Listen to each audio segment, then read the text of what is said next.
So next on my timeline, I'm going to add some audio. Now, whenever you add a new element to your project, it will be inserted at the point that the scroll bar here is, the playhead is positioned on the timeline.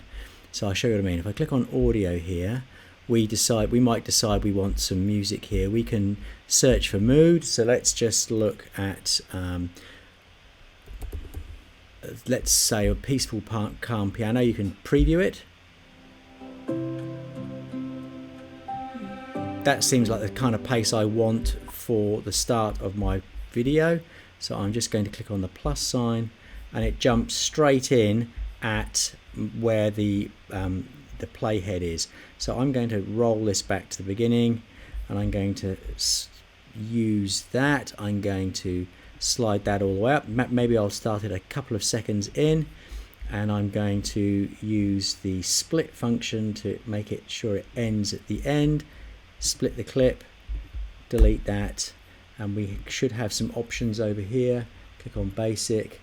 We might want to fade out, so let's just fade out duration. I want it a half-second fade out, and you can see how it fades out on the timeline here. So that should play now with my audio, but also we can look some sound effects in here as well. So let's just hear